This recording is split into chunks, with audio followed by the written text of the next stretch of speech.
आज हम दिखाएंगे शुरू से अंत तक गांव में गोभी की खेती कैसे होता है।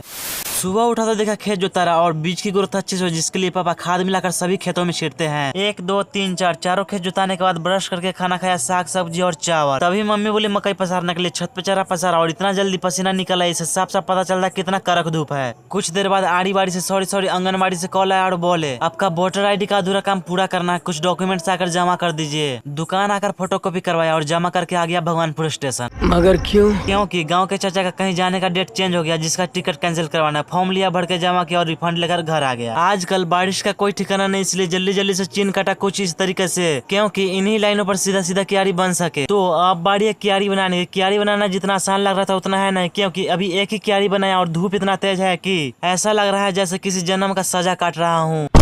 खैर अब बारी है मजाक को साइड में रखकर सीरियस होकर काम करने की। लेकिन धूप ही इतना तेज है कि फिर एक क्यारी बनाया और ना चाहते हुए फिर से ब्रेक लेना पड़ा। चलो इसी बहाने अमरूद खाते हैं। तो मम्मी लाई एक अपने लिए, एक पापा के लिए और एक मेरे लिए। वाह क्या मीठा अमरूद है, मजा आ गया। ब्रेक खत्म होते फिर से मेहनत जारी रखते और इस बार धूप का सामना करते हुए एक क्यारी पापा और एक क्यारी हम, और ऐसे करते करते फाइनली 1.5 घंटा लगा इस खेत को कम्प्लीट करने में। और इस बार सीधा घर में आ गया। अंदर से शरीर इतना गर्म है कि ये पंखा चल रहा, फिर भी कोई फर्क नहीं पड़ रहा। खैर आधा घंटा बाद शरीर नॉर्मल हुआ। बाहर निकला तो देखा पापा सामने वाला खेत में चीन काट रहे हैं। फाइनली 2 घंटा मेहनत करने के बाद इस खेत को भी कंप्लीट किया और इस बार भी शरीर तो गर्म था ही और दिमाग तो शून्य हो गया, बिल्कुल काम ही नहीं कर रहा। और अब बारी है गोह करने की। तो देखो गोह ऐसे होता है। दूरी मापने के लिए एक हाथ का लकड़ी लेकर इसी से माप कर गोह किया जाता है। हाँ तो अब बारी है बीज में पानी पटाकर बीज उखाड़ने की। लेकिन तभी कुल्फी वाले आ जाते हैं और कुल्फी वाले आए और हमारे घर के कोई सदस्य नहीं खाया, ऐसा हो नहीं सकता। तो पापा जल्दी से गए और सभी को लाकर दिए, लेकिन बच गया मैं। तो मैं गया और अपना हिस्सा लेकर आ गया और इस तपती गर्मी में कुल्फी खाने में अलग ही दिल को सुकून मिलता है। खैर अब बारी ब्रेक को साइड में रखकर बिच्ची गिराकर रोपने की। तो उस खेत में लगभग रोपा गया और इस खेत में गोबर और इसमें तो अभी क्यारी ही बन रहा है।